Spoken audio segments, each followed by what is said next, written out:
Welcome back, episode number 13 to the One More K podcast, sponsored by Lecka Nutrition. I am so glad to be here. My name is Marcus. I haven't changed my name. Also here today is Ned. Hasn't changed his name either. Good afternoon, Ned. Yes, I'm going to stay with Ned. And we have a special guest today. Very exciting to have Florian Lamblin on the show. Good morning, Florian. Good morning, guys. I hope I pronounced your name correctly. But with the That's French. Perfect, yes. You can say Florian or Florian as you want. Perfect. So Florian, quick introduction, of course. We need to know who are you, and we're very excited to have you on the pod. Florian, your title is you are the CEO of UTMB International and Chief Business Development Officer. You are based in Annecy, and you're part Correct. of the UTMB Group. That's exciting. We have talked about UTMB so much on this pod. We have had a prophecy that we will get UTMB on the pod, and now it is happening. So super cool to have you. And we will, of course, spend a lot of time talking to you about who you are and what's going on in the UTMB world. I've spent some time on your LinkedIn. I mean, you were at Accenture, you were at ASO. Yes. Great. I think more exciting, looking at your WhatsApp picture, you're also a runner. Yes. So maybe tell us about your running story right now to hear what have been your exciting adventures there. Sure. So I would say I'm someone who comes from road running, as many people in France and more generally speaking in the world. I think that's a big trend that we see happening, but we'll have time to talk about that later. So I come from trail running. I run many from road running. Sorry, I run marathon, half marathon. I was living in Paris at that time, and then I started like 5-6 years ago to be like, I feel a bit bored by running on the road. Plus, my knees started to be very suffering from having this constant same movement on the road. So I was like, okay, what can I do? So I started to go and run some trails in Ile-de-France. So when I was from Paris, you have to be a bit creative to find some good trails, but there is very good one in Fontainebleau and in these places. So I did my first 2 trails, Eco Trail Paris and Imperial Trail of Fontainebleau, which for me that was my first amazing trail running experiences, and I was like, wow, that's I really like it. I really more enjoy it. Then it was the time that when I moved to UTMB, so it was two and a half years ago, and then I joined a company where everyone was, of course, focused around trail running. I moved to Annecy, I moved to the mountains, so it was much more easier for me to go trail running. So I started to do many races, some local races around my home, some UTMB races, but not only really. I'm really trying to experience every race I can. I'm more focused on distances between 20 and 50 for different reasons, but one of them is because I have 2 young kids that are very demanding, so it's hard for me to do to run more than 3 or 4 hours in the outdoors. So I'll probably go to ultra later on, but this time I'm very happy to focus on these distances. So I would say I run around 10 events a year or something like that. Some of them are UTMB World Series event, but again, not only. Last event I did was Chianti Ultra Trail by UTMB the month before in Italy. Very, very amazing. So it was just a 25K, but great trail, great atmosphere among the vineyards, wine at the aid stations that I didn't drink, but just felt very, very local and very special atmosphere. So. So that's a bit my training story, moving slowly but surely to longer distances when I have more time to dedicate. Now, the question is, do you need to be a trail runner in order to be accepted to UTMB? No, I don't think so. You have to be, of course, it helps to be a sports enthusiast, and I think close to 100% of the people in the company are sports enthusiasts, but we all come from different backgrounds. We have people that have been living in the Valley of Chamonix since years, and they've been training practitioners for years. And we have also other people that come from other sports. So as you mentioned, I was working for ASO before, so I was more coming from cycling and road running. So I had this strong culture of road. but I really understood trail running, and I think it's strange. That's also what one of the reasons why I joined is because I had this interest in for nature and for trail. So I would say no, it's not. It's more nice to have, but indeed it's good to have the curiosity. If you are not a trail runner, it's good. It's still good to have the curiosity to understand how the community works, things. And try to find some ways to get really rooted in the community, because in my opinion, you cannot organize trail running events without having a deep sense of how the community works, and it helps if you're yourself a trail runner. I think it's also, I have a very dear friend who lives in Annecy. I think there's going to be quite a few people who look at your LinkedIn and it's like, oh, he lives in Annecy, he's a trail runner, he works for UTMB. This is about as good as it can get. I know I'm lucky. I mean, when you're a sport enthusiast, an outdoor enthusiast, a travel runner enthusiast, living in Annecy in this part of the world is just a big chance, big opportunity. So yeah, I'm very lucky. You have all the outdoors, many outdoor brands are here. Scott have their headquarters. Salomon have headquarters over there.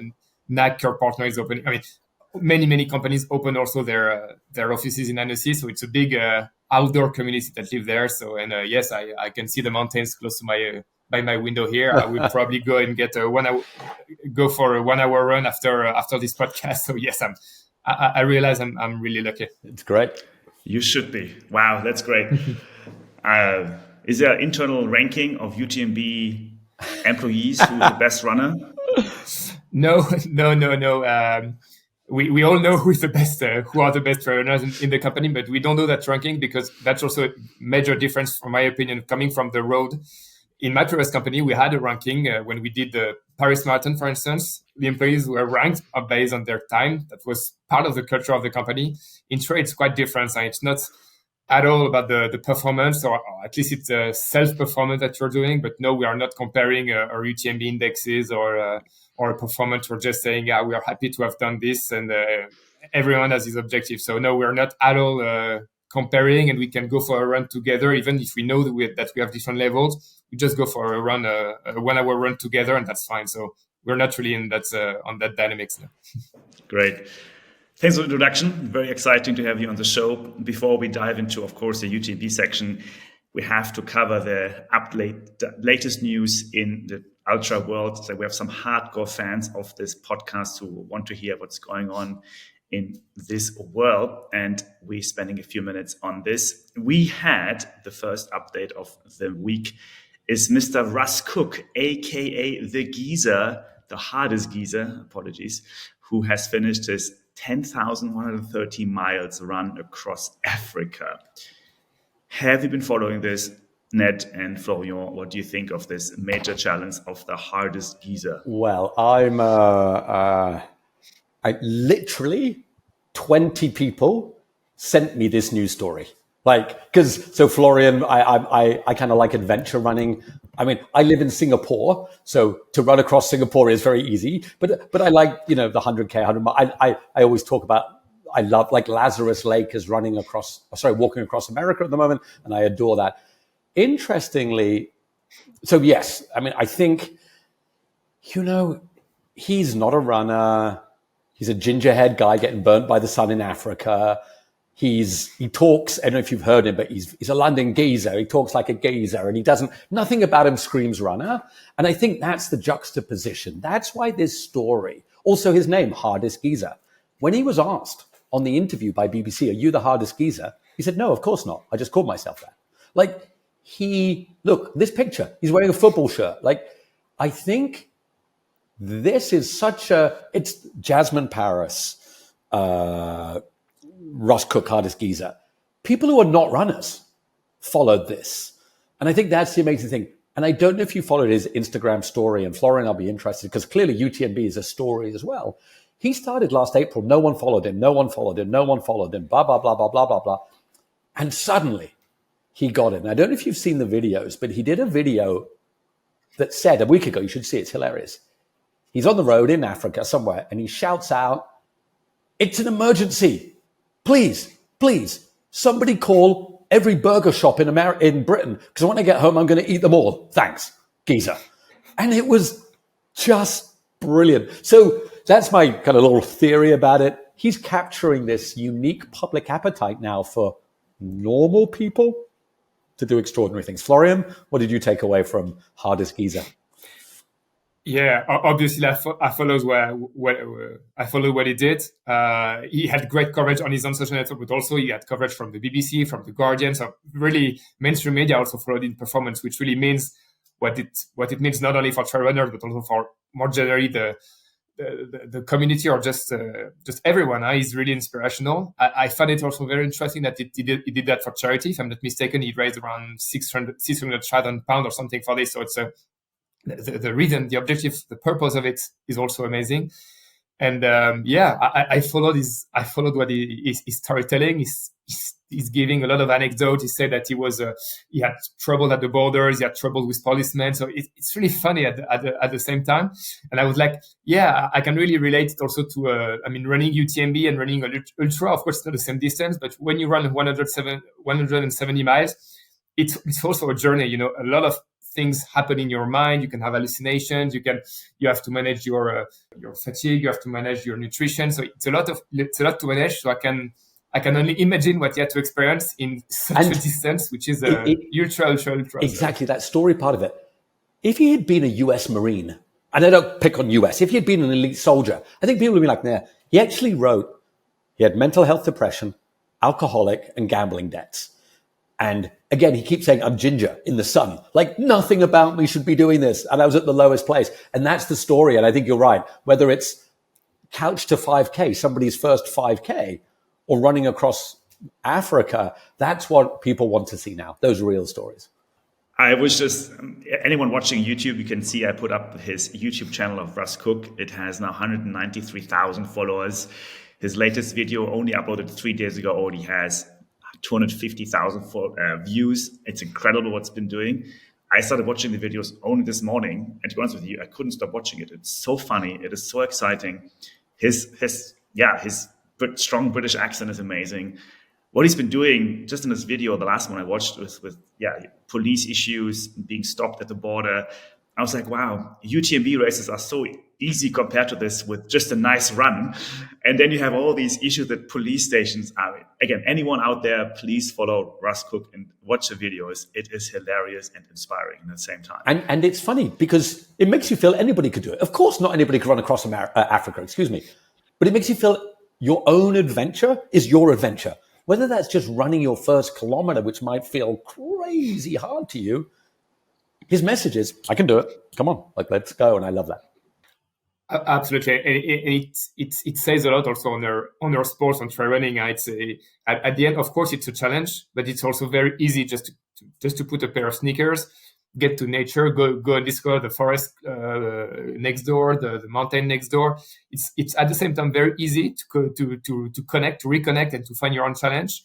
And of course, at the end, very challenging because you are doing something that's ask you a lot in terms of physical and mental performance. So I like this duality in our sports. That's really a big difference versus road running, for instance, or other sport that I know. And Marcus, I just had about an hour ago thought. So I don't have a very serious demeanor, Florian. I like having fun.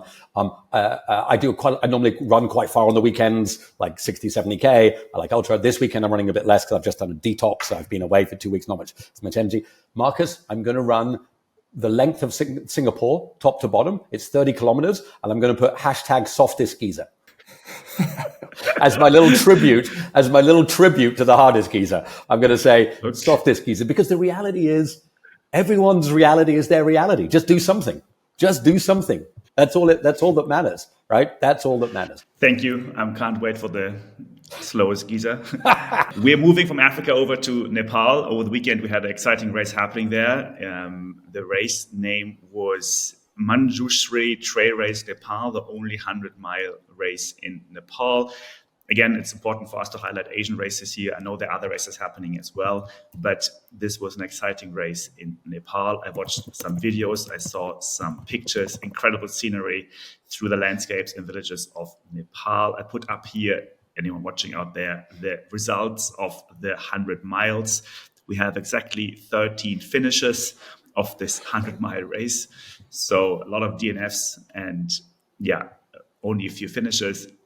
You can see that the winner was Arjun Kulungrai. Many have a last name Rai in Nepal. So Arjun Kulung Rai finished the 100 miles in 26 hours and 52 minutes. Second came Alistair Masson from the UK, and third came Bija Ranja Maga from Nepal as well. In general, seems like a very strong Nepal starting field. I'm sure that getting to Kathmandu is not the easiest, but yeah, exciting to see this 100-mile happening in Nepal. And Florian, when we come on to UTMB to talk about Asia, Nepal, I don't know if you've been, but truly one of the most amazing. It's hard to get to. I understand, not easy to do a race, but I'm sure you've noted Sunmaya Buddha, the female Asian Nepal athlete who I think is coming to win one of the big dance. I think she's coming to Chamonix, and she was second in, I think, CCC before. So maybe when we get to the UTMB, your dreams or thoughts about putting on a UTMB on the greatest stage, which must be the Himalayas.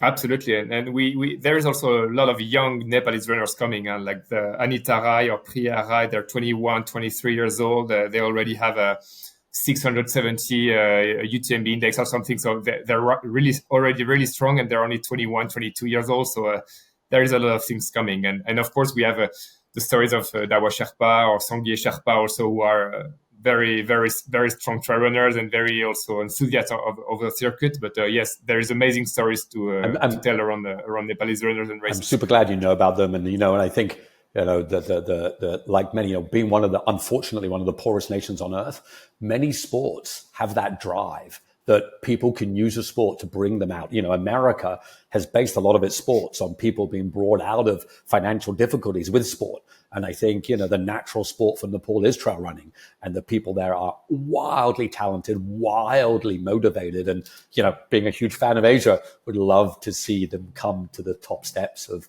the greatest races. Last but not least, highlighting quickly the Cuc Phuong Jungle Path race in Vietnam. It's another very good race in Vietnam. We had some top finishers there. Tara Savage as a female and Thien Vo Nguyen from Vietnam. Crushing is a very tough race. I ran it before.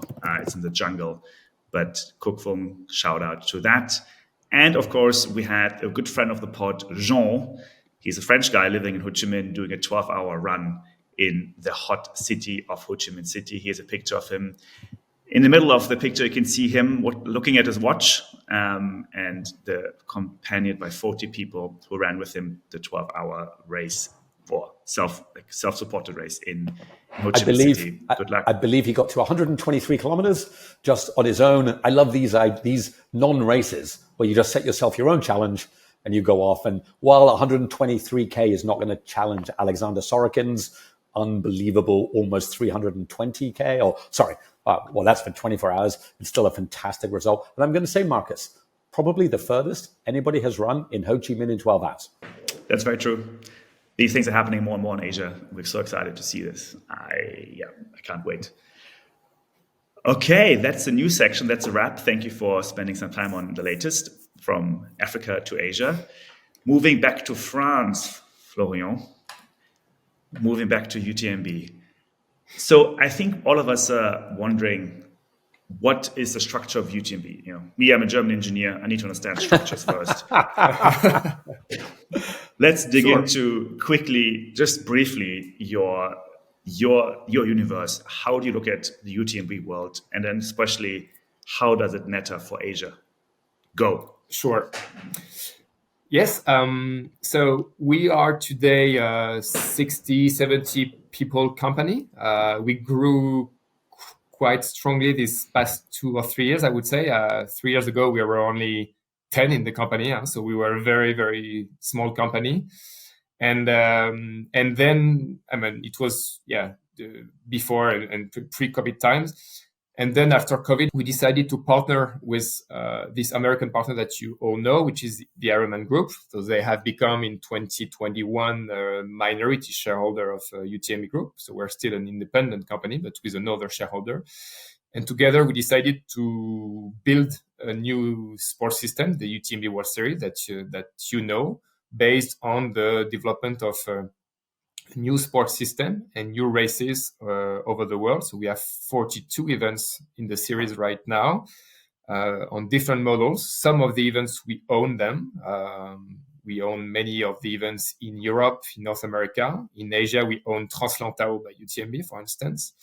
And then we also have other models. So we have models where we are operating an event for a government, for instance, or we have models where we franchise events. So if I'm taking Asia, for instance, Ultra Training or Ultra Train Mountain or Transjeju by UTMB are franchise events, which means that we don't own the event; they're operated by the local organizer. It's usually organizers that we have known for many times. Transjeju were part of Ultra Trail World Tour in the past, so it's been. I mean, we have 10 years relationship with some of them, so they operate free their events. They just need to follow some guidelines on operations, respect of the environment, this kind of things that are important for us. But at the same time, we promote the fact that they keep a local atmosphere and local savor that is really important for us. So this is what we are. So we are based in both Annecy and Chamonix. I would say we have two headquarters right now, and we also have local offices in different countries. So we have offices in the UK, in Spain, in Italy, in Switzerland, and in Hong Kong. So we have a team in Hong Kong managing Translanter by UTMB, and also the business that we operate in Asia. So the way we work together is that we split a little bit the geography with our partner Ironman. So Ironman is more focusing on North America or Oceania because they are strong in these countries historically. And on their side, we're more focusing on Europe, Latin America, Middle East, and Asia, because again, we have strong links in this part. Back in 2016 to 2020, during the Ultra Trail World Tour, we had many races in Asia at that time. So we have built a strong network over there. So we are developing ourselves, for instance, China, Thailand, or South Korea, where we are right now. So yeah, in a few minutes, it's how we organize. So it's 70%. It's not a big company, but it's not a small company neither. So we're a little bit in between, trying to put some energy to process everything, because we need to, now that we operate with different models, 42 events. But we are still, we still live like a startup today, I would say, with people managing many different things. And I think what characterizes all the people of the company, that yes, we are all sports enthusiasts, and we are all very, very, I mean, a lot of us are very entrenched, very rooted in the community. Trail runners ourselves, so we are trying to stay very close to the community, despite or in parallel of the growth that we are doing. I think that's that's a really interesting point. Growth is hard, right? So we talk about trail running here, but we're a kind of weirdly business focused trail running show, which sometimes is weird. Growth is hard. I used to surf a lot, and these little surf brands, it was one surfer starting Billabong, and you hear the stories of how they suddenly got big and people claim that they lost their way, but growth is hard. So I'm interested, you went from 10 to 60. How has that been? Because, you all love sport, you all love trail, you all love the sport. How's it been managing growth? Yeah, it's been challenging, and I mean, UTMB was created in 2003 by Catherine and Michel, who are very, I talk to them every day. I know how they are. They're very moved by and transported by the fact of driving sports, community. They really, they never had any dividend in the past for what they did. They just had a decent salary, but that's it. They're really doing it for the development of their sports. They're really moved by that.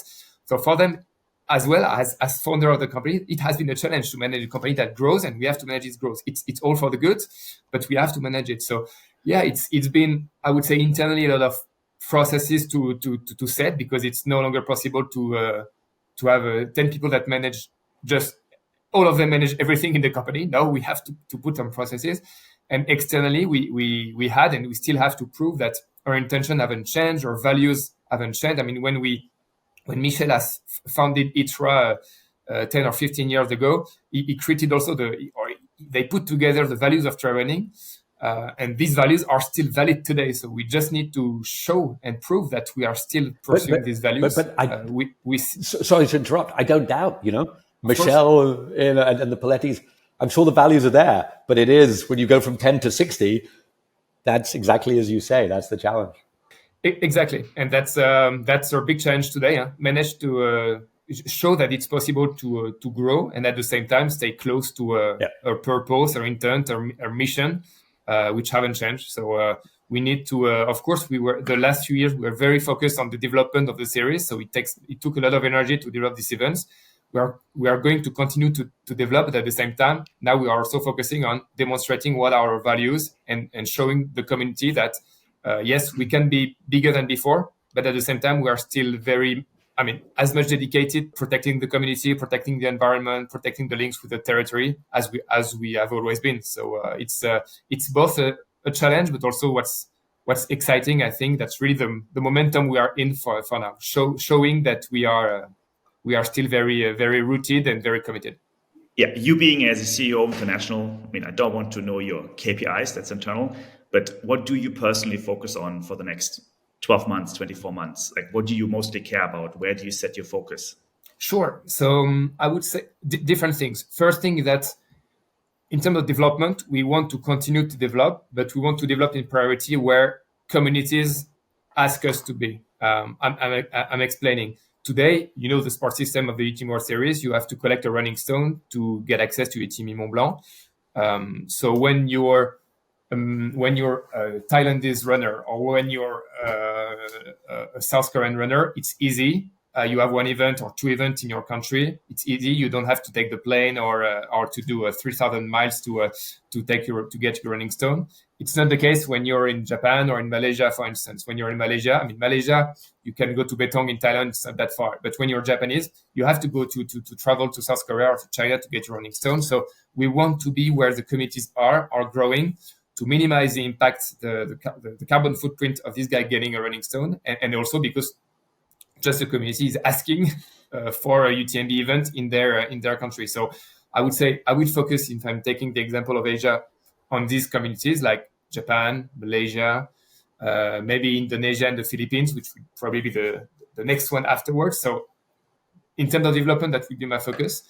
And then at the same time, my second focus will be make sure that these events that we have developed and that have grown over the past 2 or 3 years remain amazing events in terms of runner experience, proving that we can continue to organize events with 5,000 participants with a strong experience. I think Doin Thailand is a good example, but if you take Vietnam Mountain Marathon, which is not UTMB World Series, they have 5,000 participants, even more today, and they still deliver a good experience. So that's what we need to prove with their events, that we can continue to grow and deliver a good runner's experience. And my third focus will be to develop more links. And again, I will restrict to Asia, but would be the case for all other communities, but develop more links with the Asian communities, which means building links with the running clubs, with local communities, give back to the communities, link with charities. So these are important stuff that we couldn't focus 100% of our energy on these past 2 years because we were focused on development. But now we're also focused on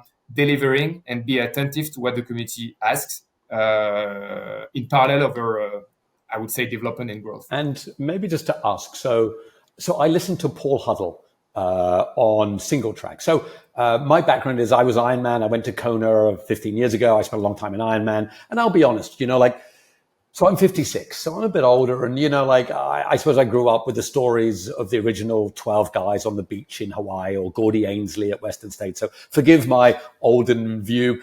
I'm also a business guy. Money has to come. I absolutely get it. And, we're in it's a delicate business because trail is soulful. Money isn't soulful, at its core. And we smash these two together.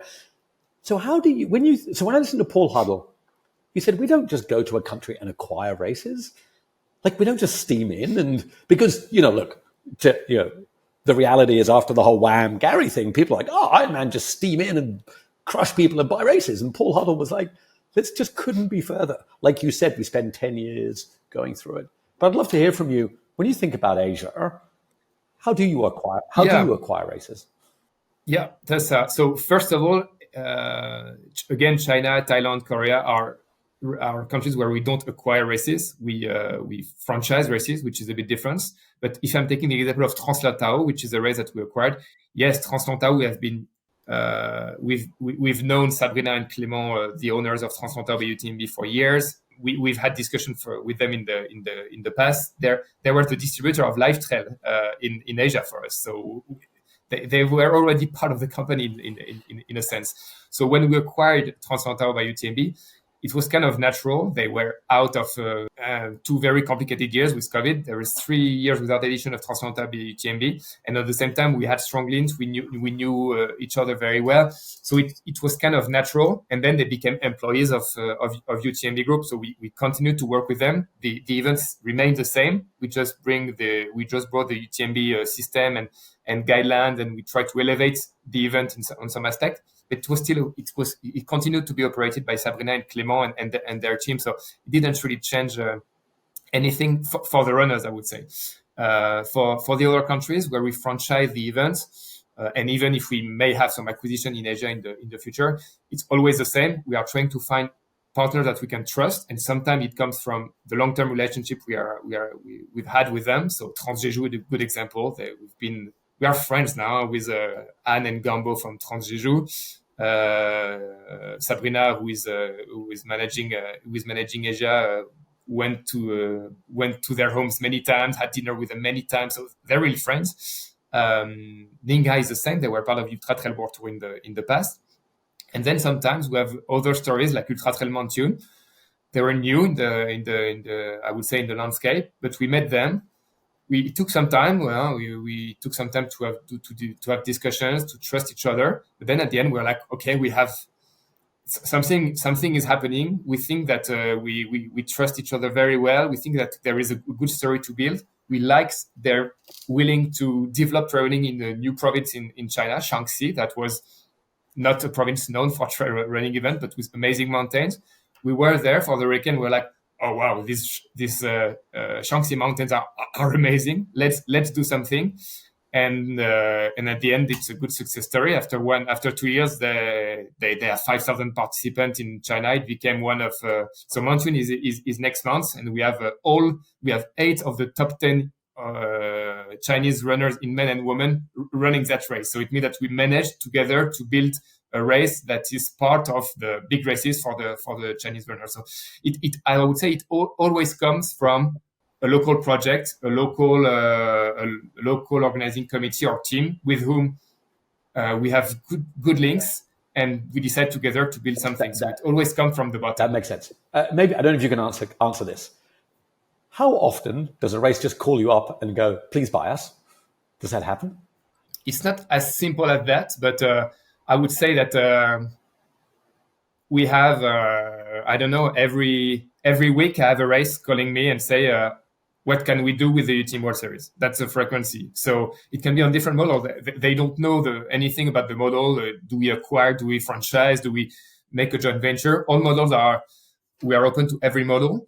But yeah, every week on average, we have a race that asks the question. So together we evaluate the projects, and we see if it's possible, or not. So usually, I would say 80% of the time, it comes from direct requests from people who would like to work with us, and we probably say yes to 1 project out of 10, because we are selective and we want to be sure that our expectation and our vision match. And sometimes, I would say 20% of the cases, because it's countries where we are a bit more pushy, because we need to have more presence here. I will say, for instance, the UK, Italy, Spain, that are countries where we need to have more events. We are sometimes more proactive, and we contact more spontaneously organizers who say, why not doing something together? But I would say 80% of the time, it's carried by it comes from a request from a local organizer. Plus, again, we are not. It's not. We are very much in the network of these races in Asia, for instance. We know from our past being operating Life Trail in Asia from Ultra Trail World Tour. We know many race organizers personally, so it's more discussions. We're discussing in Vietnam, we're discussing in Malaysia, and we're like, Malaysia. I know the owners of the 3 main Malaysian races. I've seen them many times in Thailand, in China. They are coming to all the races. So every time we go to events, we're like, oh, you're here. Oh, good to see you. What about UTMB World Series? It's always the same story. And at the end, sometimes it goes further because we decide the good moment to do so. So it's I would say it's natural, except in 20% of the cases where we are more proactive in some specific countries. I was about to ask you to dig more into Asian countries, because earlier you were just brushing through some of those names, but now you already have mentioned Malaysia, Vietnam. I think many of us are always curious to see where you put the UTMB flag next. I'm sure you cannot give away any kind of confidential informations, but maybe the follow-up question to this is more, how do you decide what's a good country? Are you more interested in the absolute number of runners, or are you more interested into the growth that's happening, sometimes from a very low start? Yeah, I would say both. Of course, we need to be there when there is big absolute numbers. That's the reason why we started with. If I'm taking Asia, we started with China. I mean, we actually started with Thailand because China was still closed in 2021 and 22. So we started with Thailand because we had a story, and now Thailand is the number 2 or 3, depending when you position Japan, but country in Asia for traveling. In short distances, in OCC, Thailand is the number 5 country. So it's a big traveling event for these distances right now. So we started obviously with the big numbers with Thailand and with China because it's more obvious. So if we follow this logic, Japan should also be a good shot in the future. It's more tricky to find the good model, but I'm quite confident that in 25 or 26 we'll have an event. We'll have at least an event in Japan, and then there is growing numbers. That's also something we are very attentive to. We are not, for us, we are a series where we want to have geographical representativity. That's the reason why we're also targeting Africa or Latin America, even if the number is lower, because we think that's also our mission to be more representative and allow someone that comes from Mauritius, from South Africa, from Vietnam or from Argentina to be able to go to be Team Mont Blanc and to have a UTMB experience in their country. So if I'm following this logic, the next logical countries in Asia would be Malaysia and Vietnam, which are the two. I mean, Vietnam is already big numbers, but still, I would define them as growing communities. So Vietnam, Malaysia are obvious one, and then again we follow what's happening in Indonesia, in India, and in the Philippines because these are probably the next country. So I would say yes, it can also be where there is growing communities. What we want at the end is that we can build an event where we can have at least 1,500 participants, which makes it a decent model for everyone.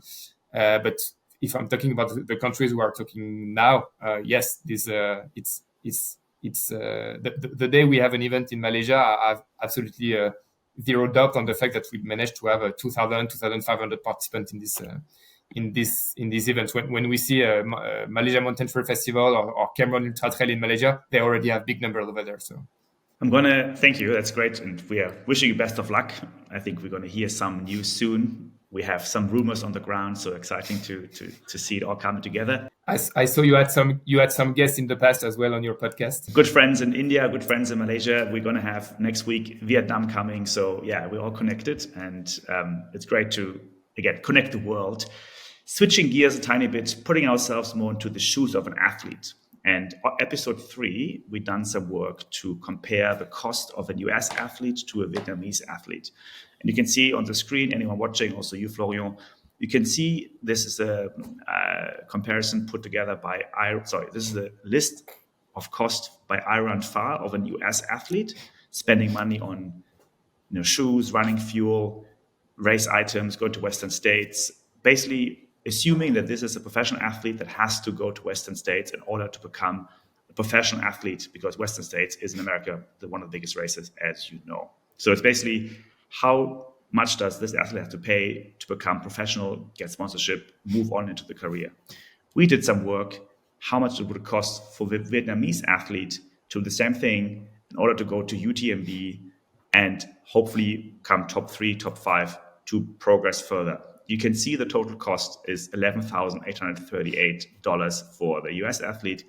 And then GDP adjusted, it's $155,000 for the Vietnamese athlete. So basically 13 times more for Vietnamese to become professional than for an American. I would love to hear your thoughts on how can you as UTMB address this issue of inequalities and economic development, and how can you then support athletes from emerging markets to rise in UTMB world? That's a great question, and that's a great study, and I would be very happy also to have that I can see it more deeply, because I think that's really interesting. I think one of the purpose of our circuit is also to be as inclusive as possible. So we already took some measures for to have more women with so this pregnancy policy. We are going to have a adaptive athletes policy. So inclusivity, we put many things in this word, but it also includes people that come from different countries with less resources. You're right.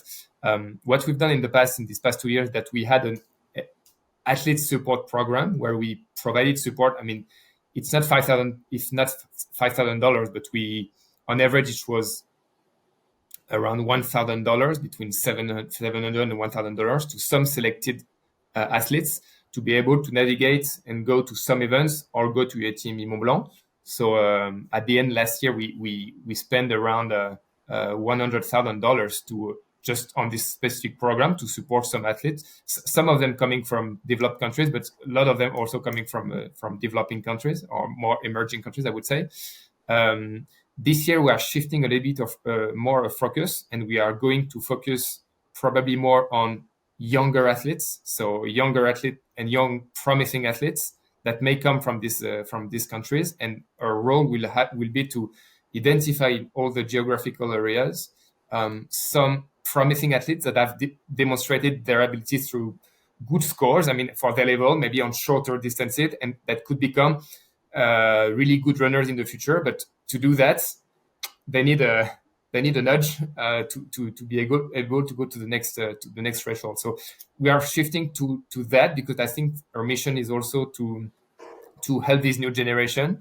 So yes, that's exactly where we are right now. We are trying to scout and identify people, especially, I mean, Asia is a good example, that are doing good scores, that are young. I was mentioning the 2 Nepalese girls earlier. That's not a coincidence.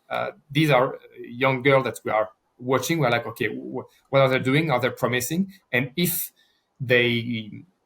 we feel they're the good person, they could qualify to this support program that we put in place. But yes, we decided to shift a little bit more to younger athletes, promising athletes, because we think that they're even further from being able to go to Western States or from UTMB. But that's a good point.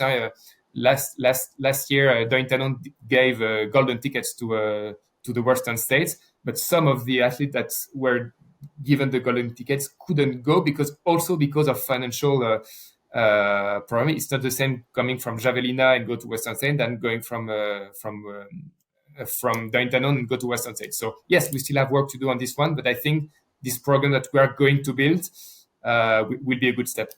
I think it is super interesting that I suppose there's this impression that, you guys have, you're the undisputed kings of trail running in terms of race organization. And I think people would assume you're rolling in money, right? I don't know if you are or if you're not, right?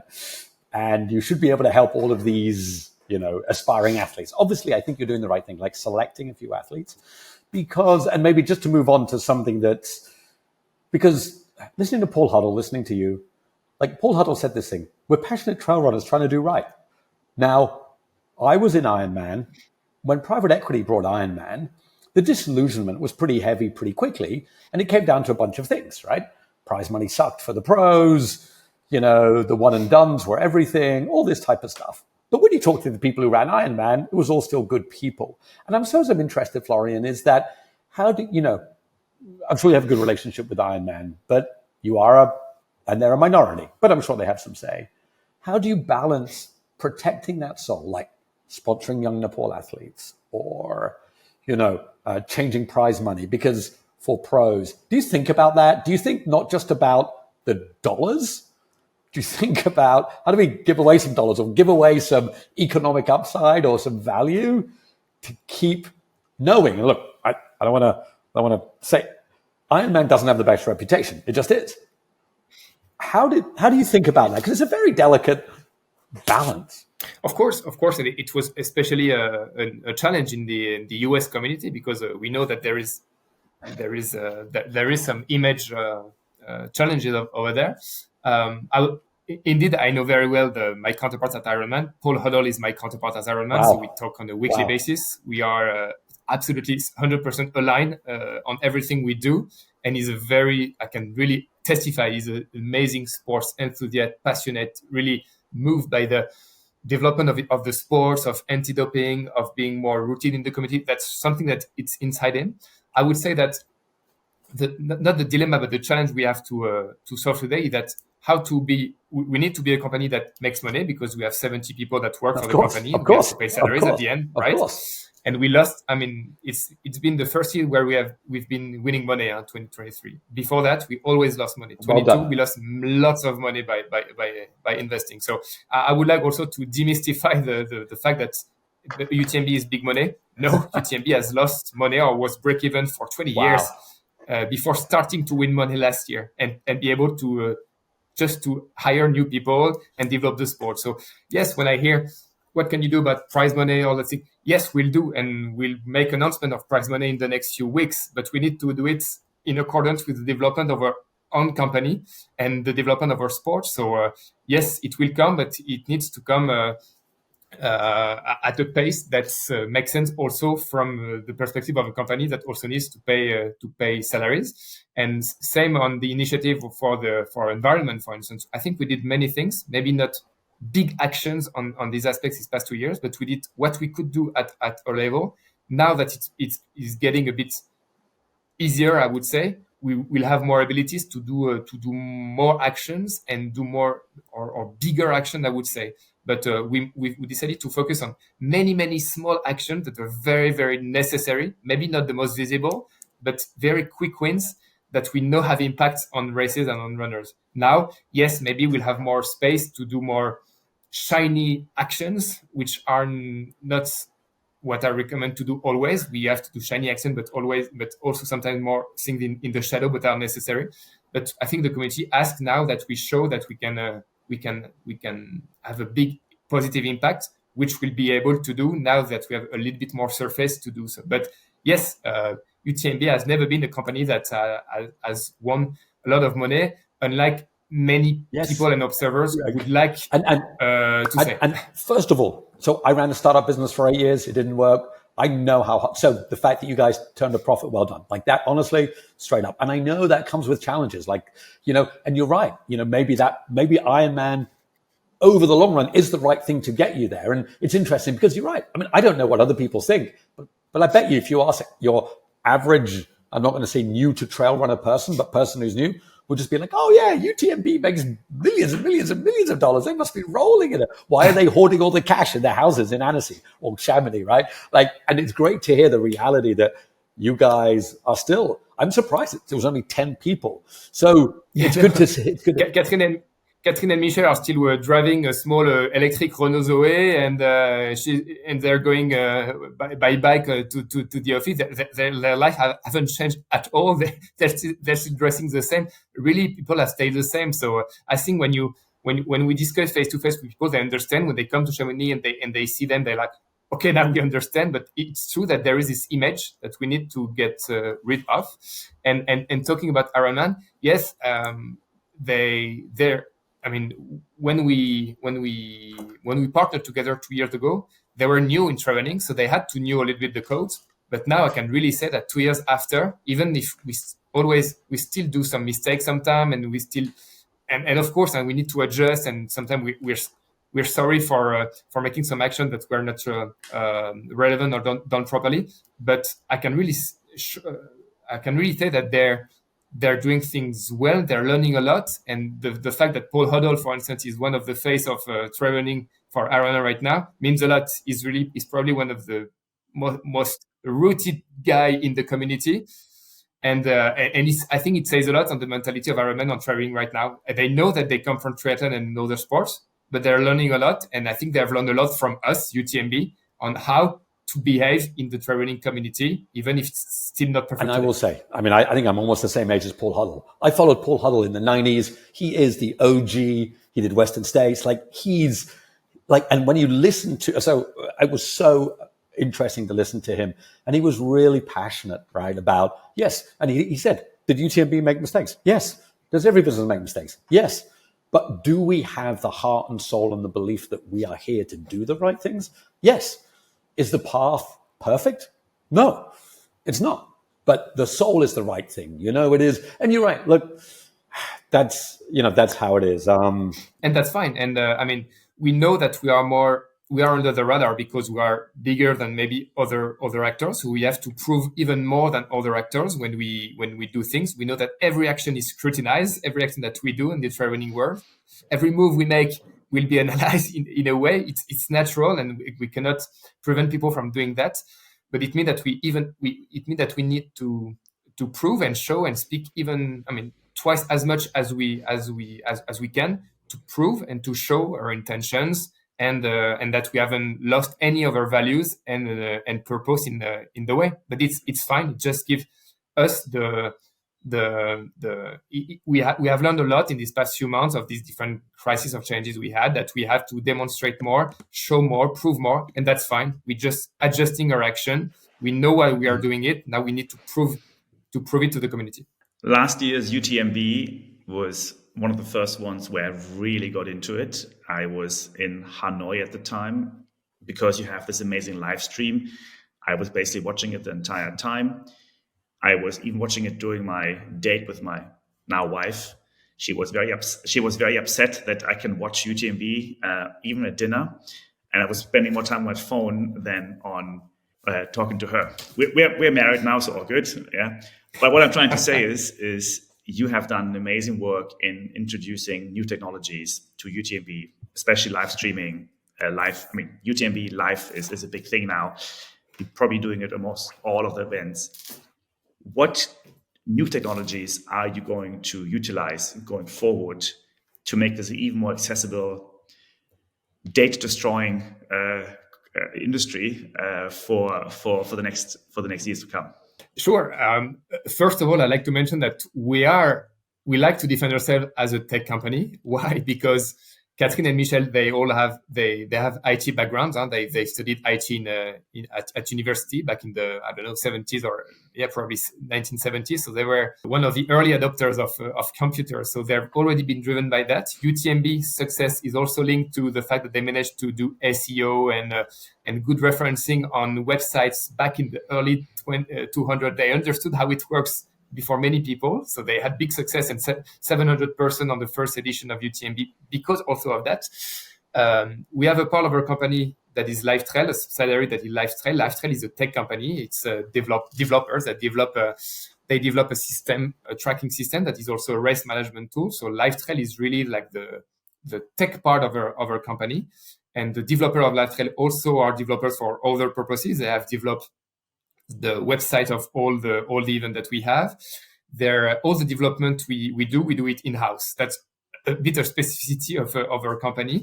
That's also a strength because we are very agile and we can adjust everything. UTMB Live, when you follow UTMB Mont Blanc, so you follow the live production, the video, and you also follow it on the website.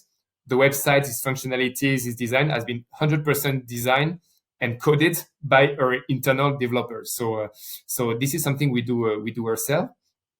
UTMB Live is something we have developed with an external company, OSL, Outdoor Sports Live, managed by Sébastien Chéniaud, former trail runner. So we do it together. They do the production, but we do lots of the code that is behind. In the future, I think there is, for us, a great adventure ahead of us on LiveTrail, and especially in Asia. LiveTrail we probably, so LiveTrail, for those who don't know, are a race management tool for the organizer, so tracking system, but also just race management. When you operate a race in your command center, you have LiveTrail, and it can predict when the runners should arrive at the station, give some alerts when the runners haven't arrived yet, and it's a tool that says to the race director, "Oh, do something here because the runner should have arrived, something hasn't happened," and you have a checklist to fill. So it's a great instrument for race organizer, but it's also a good instrument for followers and for runners because you can download the app, you can follow where your runner is or should be. If he has activated the GPS on his device, you can follow exactly where he is. So it's a good tool also for the community. So we like to use LiveTrail as a community tool in the future. If I'm taking Asia, it means that we'd like to have LiveTrail used as much as possible by many organizers for a very, very limited price, but more okay, this is more like a service that we provide to many race organizers because we think it provides them good service for race management, but also good service for the community, and with that build a community, a stronger community in Asia, linked by this life trail, I would say, functionalities across all races, not only UTMB World Series races, but all, let's say, UTMB index races or all races in Asia. So yes, life trail will probably play a big role in the development of our technology, but technology, I would say, for to create more links with the community. It's wild how good live streaming you've made it. Like, it's wild. Like, I again, being old, I was happy if I used to be able to read about it in a magazine the next day. The quality is outstanding, I must say. Yeah, it's quite good. It's really a challenge to broadcast an ultra. It's also a challenge to broadcast a 40K like the Golden Trail Series do, for instance. But broadcasting an ultra is a big challenge because you have to find solution for the nights. You have depending on the events, you have X% of the routes that is where you have coverage. In some races, we start with a map that says, okay, only 10% of the routes can be broadcasted because otherwise there is no coverage. So, okay, what do we do? So we need to put some Starlinks. We need to put some Wi-Fi repetitor or something like that. So yes, it's a big technology challenge. And at the end, we managed to, with different device, mountain bikes, GoPro on helmets, runners, drones. We managed to have something that, and also additional content. We managed to have something that is interesting and also is an interest for many broadcasters. In China, we have iQIYI now that broadcasts UTMB Mont Blanc and all the UTMB World Series races that are broadcasted because they found it's qualitative enough and it is good content. And I would say that it's not a nice to have; it's a must-have to have a broadcast that is high quality if you want to be broadcasted. Otherwise, iQIYI or L'Equipe or BBC tomorrow will say, "I'm sorry, guys, but we won't broadcast it. It's not qualitative enough." So we have to do it if we want to have the chance to be broadcasted. Looking ahead a bit, there are technologies coming out with VR, AR, Apple Vision Pro goggles. We have talked about this in an episode before, how this new VR world could really change the way we experience the outdoors. So the question for you is, how will UTMB utilize VR? Or do you think VR could also be a potential threat to the outdoor sport experience?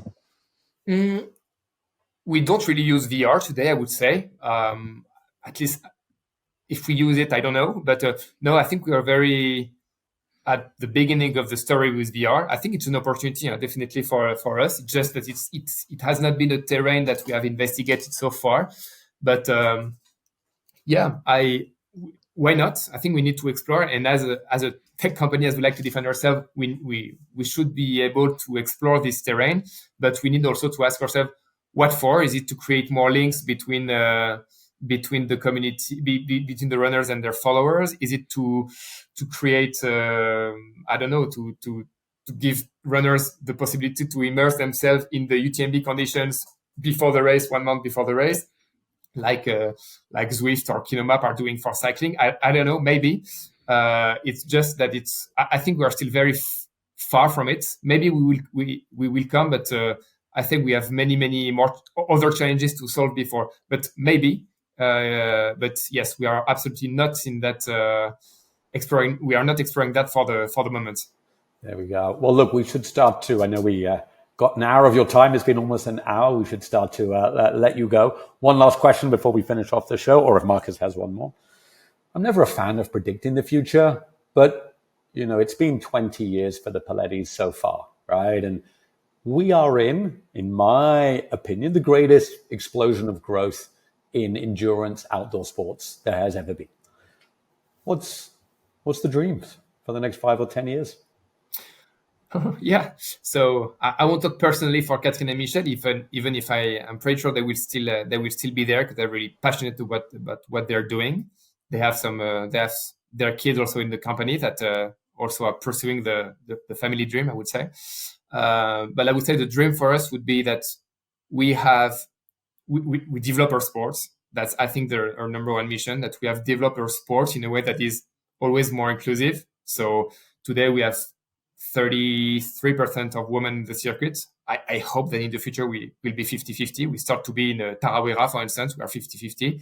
In shorter distances, we are close to 50-50. So we are getting to it. But I dream, and I think our dream is to be more inclusive in that part. We hope that we'll be inclusive for many aspects, for disabled people, for that will be a sport that is that is appealing for young people. We see more and more the younger generation coming, but how do we make people that are today 15, 16, 18 years old go to trail running and to ultra distances, build the path, be more inclusive to all kind of people. So I think that's really a first dream. To be able to manage the growth of UTMB, but also the growth of our sport in a way that stays very positive in terms of impact for the environment. I think that's a change we always need to demonstrate. We know where we come from. We come from the nature. We are all close to nature, and we are all nature enthusiasts, and we have this eco-friendly mentality, I would say, in trail running. So we need to prove that, and always develop in a way that stays protective and respectful of nature. So if I'm projecting myself in 10 years, I would say yes, our circuit will probably have grown, will be where the communities are, will be inclusive, will be respectful of our territory, and will be always even more respectful of our environment, and the community will be recognized by the community for doing so. And we have elevated the whole sports. We will have done it not only for us, but for the whole trail running community, should they be organizers, partners, runners, followers. I think that's really our mission, just to elevate the sport, more generally speaking. Merci beaucoup, Florian. This is been fantastic for having you on this episode. Thank you for sharing all the interesting insights. I think it's worth mentioning that before the recording, you said there's no question that cannot be asked. So we, I think, appreciate the transparency and the willingness to share your plans and where UTMB is going. We're all rooting for the sport, so every stakeholder is important to us, and hence I think it's been fantastic to have you here. And I'm sure we're going to get back on the show eventually once you have more to share about technology, new markets, and so on. Of course, and let's stay tuned on next announcements, probably the next few weeks or months, because there is going to be things to say on the Asian market. So I'll be happy to come back or to have a conversation with you guys. But anyway, very, very big thanks for the invitation. I'm very happy to share some of the insights that I may have with the Asian community. And it's good. I mean, I'm I really like to hear that. It's still a small business. It's not this faceless corporate that's marching through the world, gobbling up the sport. It's just a bunch of good people running in the hills and trying to make a living out of it. That's what you do. Exactly. I think that's everything that links all of us, you guys, you that are listening to it, that we are natural lovers, sports lovers. We like just to put a pair of sneakers and go to nature. We all share the same passion. So that's what I like, especially in this small traveling community that is growing, but that's remained a small community. And like all humans, not perfect. We do good things, we make mistakes, we move forward, but the interests are aligned. It's a good thing. Absolutely, and we're always open again to know how to act more perfectly, and that's also through this kind of conversation that we learn how to be more perfect and to act as we should act. So if you want to learn more about Asia, there's a podcast called One More K. You can just listen to it, just in case. Wonderful. So now we come to the last part of this recording, this episode. We have Ned giving us his drop of wisdom inspiration. Usually Ned sends it to me beforehand, quite in advance, so I have the chance to read it. But today he sends it to me 1 minute before the podcast. So I have not been able to read it myself. So I'm very excited to hear Ned's drop of wisdom inspiration.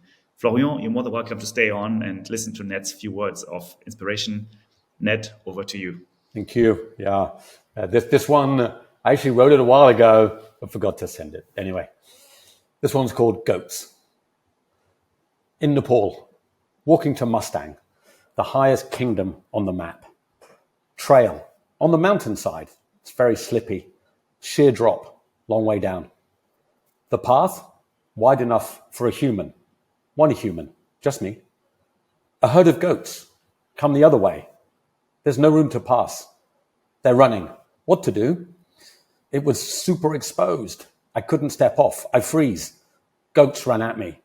Then like a flash, they seem to transcend gravity. They skip on the almost sheer mountainside, off the path. One starts to slide down the mountain, but he grabs at nothing with his hoofs, and like that, they were gone. Time stood still. I thought they would fall, or what would happen? My heart racing. I go on. Then my foot slips. I almost tumble. I'm not a goat, am I? I can't make time stand still. We talk about goats, Killian, Courtney, Scott, and Trayson, 11 Western States wins. What do they have? Not hoofs, but an ability to make it look easy, natural, effortless. Even when they use effort, it's effortless. It seems almost magical, mystical. How? It's not physical, it's inner soul they have. It's because just like the real goats, the mountain is their natural place. They spent so much of their time there, so much of their life, where their spirit feels most free. They seem to transcend, just like the goat I saw, and we should all learn from them. But how can we all be goats? By being like a goat. More time out there, just being. No watch, no training, no Strava. Just be a goat on the mountain trail. Falling, not falling, feeling, without hoofs and with our mind. Until one day, time stands still. We are as one. Unconscious competence. That's what we are all after. No thinking, just doing. If you want to be a goat, then be like a goat. Live on the trail, and you can be the greatest of all time for yourself. See you out there, Ned. Thank you, Ned. That's great. As usual, Thank you. We hope to see more Asian goats coming to UTMB in France. Excited about the future. Thank you both for being on this podcast. Really appreciate it, and speak to you soon.